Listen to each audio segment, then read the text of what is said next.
Okay, this is eviction. Really? That's what it is. How many people in here? Just me and my 4 children. I didn't know nothing about this. Are you the leaseholder? She is. She's at work. She gets off at 6. So you might need to call her. Wow. Any weapons, anything like that in here? I don't own a weapon.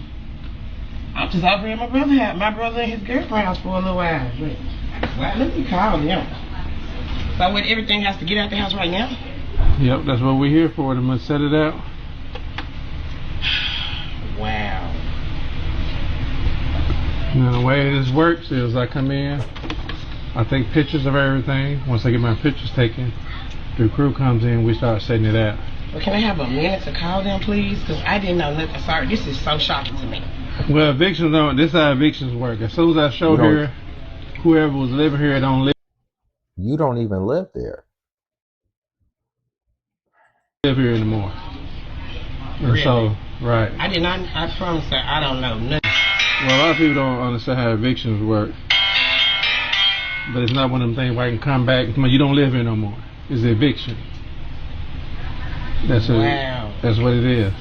Okay, can I move my own things? Do I have to? Well, that's what an eviction is. Well, my cousin say that's what I'm saying. Can I move my kids? Can I do that at least? Get my kids out the way, please, sir? Well, yeah, you have to get the kids out, and that's why I'm gonna come in and take my pictures. And while I'm doing that, what I would advise you to do is you got any jewelry, money, yes, cell phones, that kind of stuff. Go ahead and gather that stuff up because you don't want us putting that in a bag. Please don't put my stuff in a bag, sir. That's what I'm saying. So go ahead and start gathering that stuff up while I'm taking my pictures, and then you need to get the kids. Girl, she has the eviction, girl. They get you to pull her stuff out. The eviction people, tell me to come up here and help me, please. Yes, girl, yes. Excuse me, sorry.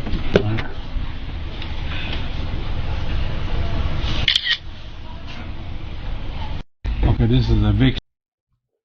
How big is that house? Just her alone is her and her 4 kids. That's 5 people. But she's staying with somebody. So does the person that she's staying with have kids too? And they're all up in that house like that? I tell you. You're deciding to be single with 4 kids. And there's no man in sight. This doesn't make any sense. But we're going to move on.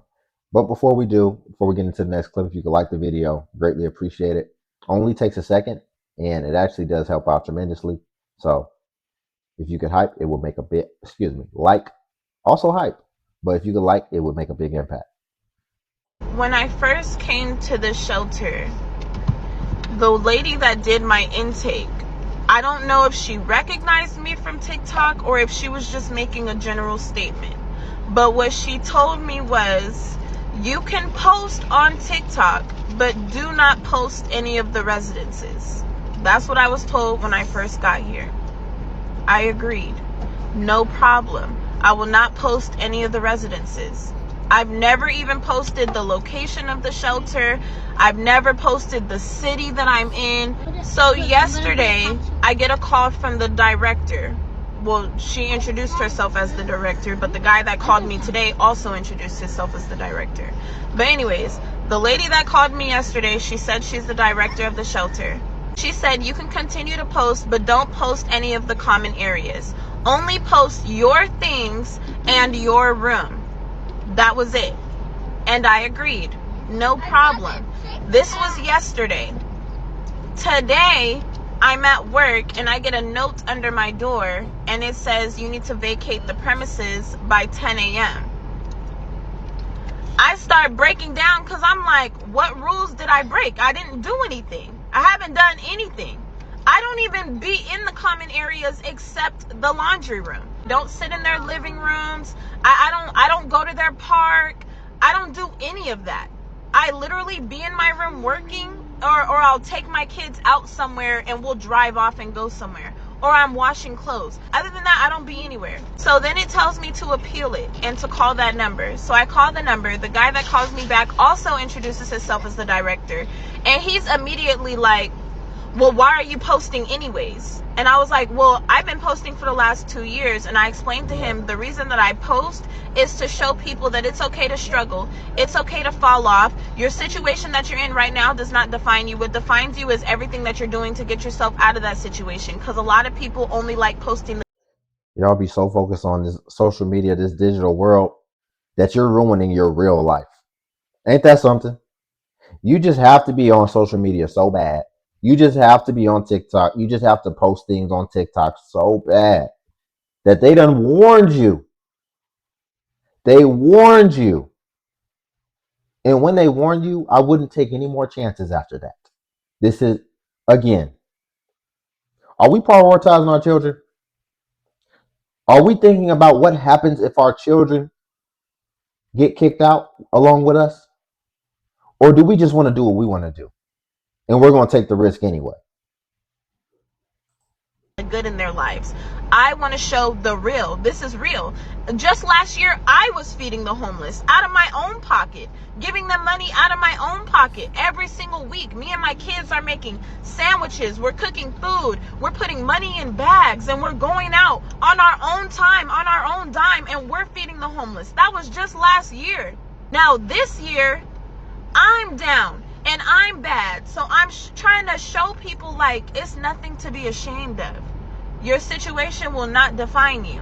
So I'm explaining that to him, and he's like, well, why would you post things that you don't own? You don't own that room. Why would you be posting in that room? And I'm like, well, because I was told that I could post in the room. And he was just saying things like, well, this is not your property, so why would you be posting? You don't own that room, so why would you be posting? Like, he was being really mean. And it's like, coming from somebody that already fought so hard to get out of a situation where they've been bullied, like, I truly felt like I was being bullied on the phone. Like, you're throwing in my face that this is not yours. You don't own this. This is like, I'm already aware that none of this is mine. I'm fully aware of that. You don't have. It's not being bullied. That's the reaction you get when somebody done told you already, but then you still went and did what you wanted to do anyway. So then now they have to tell you in a way that you'll understand, because you didn't understand the nice way. To keep saying that I'm aware that none of this stuff in here is mine, but I didn't think that it was a problem for me to post, especially there's other content creators on social media that post their shelter life. So I did not even think that I was doing anything wrong, especially being told that I can post. I was told 2 different times that I can post. Now I'm being told, as I'm being told to leave and I'm getting kicked out, that I can't post. Not another warning like, okay, no more posting in the shelter at all. Not a warning, just a leave. I posted my own laundry. I posted my own food that they gave me, or I guess, they own the food, so I don't know if that's the reason I'm not allowed to post the food or whatever. But I posted the food that I was given, and it's only the food. It's not the cafeteria. It's not the hallways. It's literally my own laundry and my own food, since I had that conversation with her yesterday. So once he told me pretty much like, you shouldn't be posting at all, it's not a problem. I don't have no problem not posting, but I don't know who to listen to. I got 3 different people telling me 3 different things, and y'all want me to listen to all 3 of you. How? Do I listen to the first lady that did my intake? Do I listen to the lady that introduced me as the director yesterday? Or do I listen to the man that introduced himself as the director? It's this simple. Listen, what you do is you don't chance it. If they said, we really don't like you posting. If you're going to do that, do it in your room. Well, we really don't even want you doing that. Then what you should do responsibly, respectfully, is you should just stop. You shouldn't even take the risk, especially if they've found your social media already, and that's how this all came to be. But ultimately, that's not that important. You just have to show people so bad. Well, you're about to show them part 2. The saga is getting kicked out of the shelter. You won a stupid prize. We have to stop playing stupid games out here, especially when we have people dependent on us. I moved into a place that I can't afford, and now I'm stuck. I recently moved into a luxury apartment, and though it is nice and I like it and all these other things, I realized that I can't afford it. And when I say I can't afford it, it does not mean I can't pay for it. Like, I have enough money to pay for it as far as money's in my bank account. But as far as like what I want to do in life, I can't really afford it. In a sense of, now I'm in a position where it's like I'm here and I pay so much in rent, it's to the point where it's like I can't even go on a trip right now. Like, I can't. Like, Oh my God. and I haven't traveled in a while, and I'm very big on traveling. Like, I'm very big on going out and stuff like that. And I can't really do it as much as I would like to, because it's like I can't afford it. And I don't know why we do this to ourselves. Like, I don't know why when we feel like we get a new job or we start making money, more money and stuff like that, it's like, oh, I have to increase my living expenses. Because that's what I was thinking. I was like, okay, well, now I'm making more money, so it just makes sense for me to get a nicer place. It just makes sense for me to get a luxury apartment because I'm making this amount of money, and people who make this amount of money live in this kind of place. And like I said before, I like where I live. It's really nice. It's, really cool and everything, but it's like, at what expense? And I feel like a lot of people don't understand the difference between, yes, you can afford it as far as like money in your account, but you can't really afford it for real. Like, I'm in a position, I honestly and truly can say, like, if something drastic would happen, knock on wood, I pray not, I don't know if I'll be able to afford it. In a sense of, I do have money saved up, but for example, my best friend, right, she totaled her car recently, and so she literally has to buy a new car this weekend. She just totaled her car like 2-3 days ago. She has to buy a new car this weekend. I honestly and truly could say, if I had to buy a new car right now, I would be screwed. Because it's like, dang, like, do I really have enough money to? Because so much of my money has going to me upgrading my lifestyle. And I just feel like, I don't know, I just feel like we have this mindset in a sense of like, oh, when I start making more money, I have to drive a certain kind of car. I have to live in a certain kind of place. I have to be a certain kind of person. And it's like, the place I was living before, it was nothing wrong with it. It was nice. It was cool. I mean, it wasn't as quote unquote nice as the place I'm living now, but at the same time, it's like, what is it worth? At least before, when I wanted to, I can go on trips and I can do different things. And it's just like the same problems that I was having before, I have again, because I feel like every time I want to, like, I level up my lifestyle, I feel like I have to level up all the problems with it. And it's like, that's why I truly never level up. Because it's like, when I increase one thing, I just increase another thing. As soon as I get more opportunities, I just increase my problems.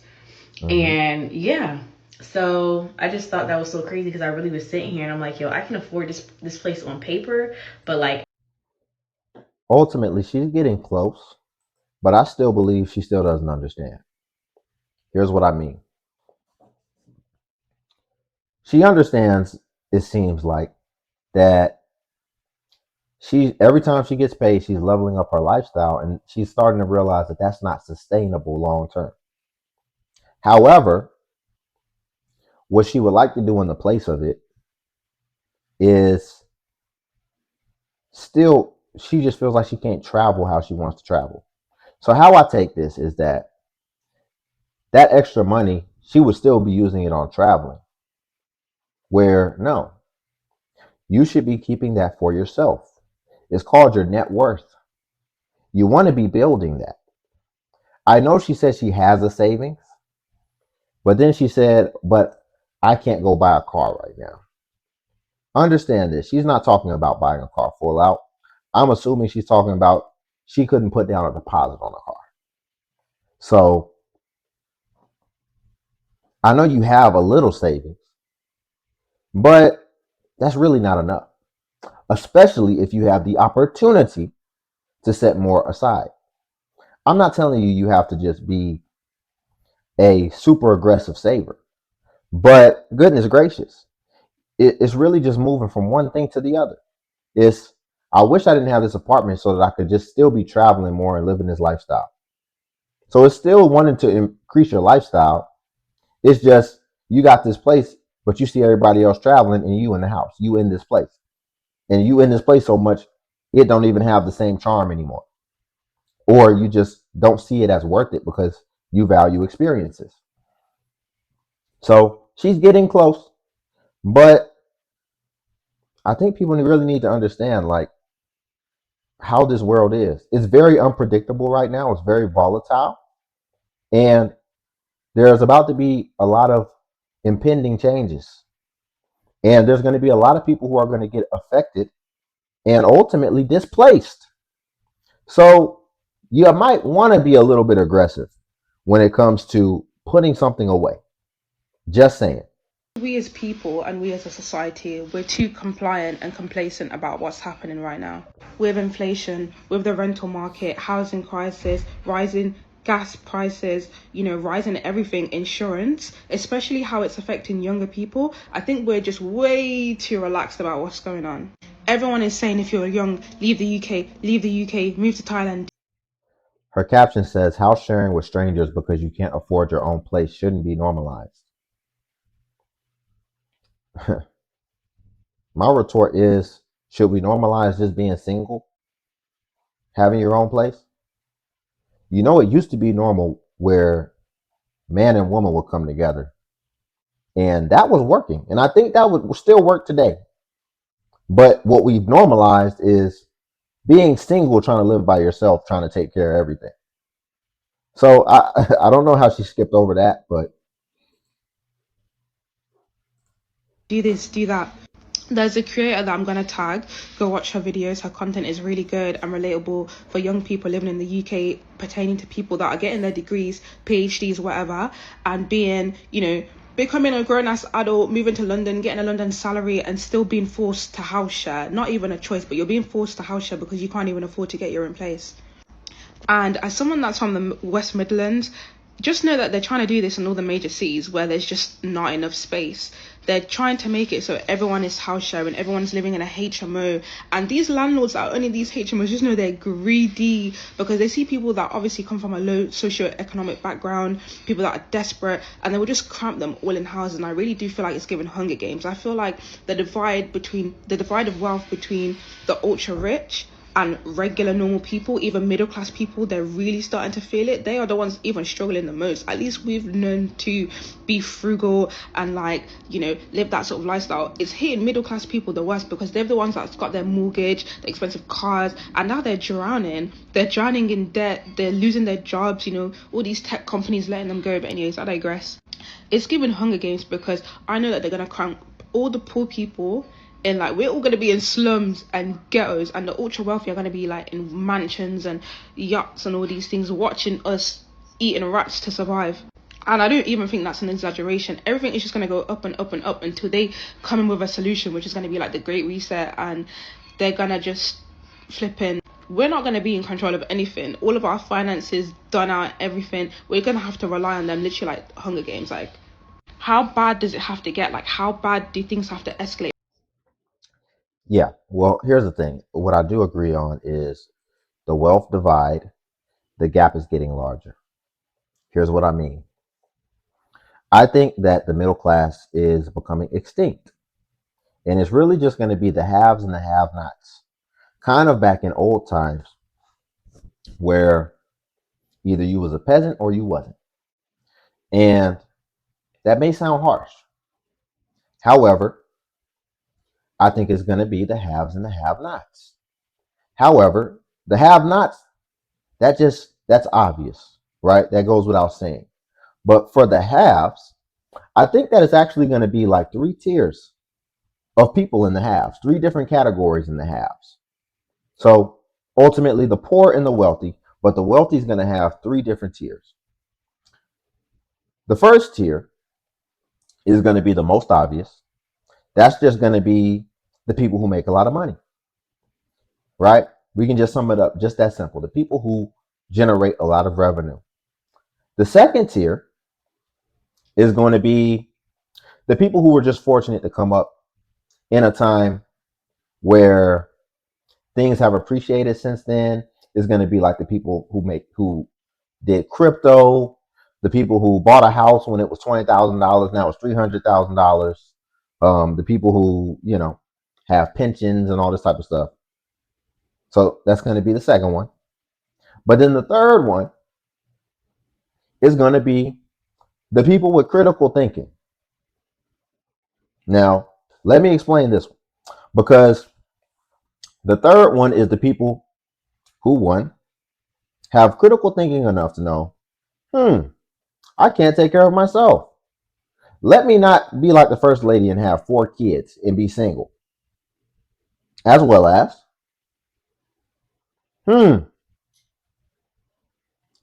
let's bring up the second lady. I'm making a good amount of money now. I just got a bump up in my pay. Let me figure out how I can lower my lifestyle so I can put more money away. Do you see where I'm going? It's going to be the people who are resourceful.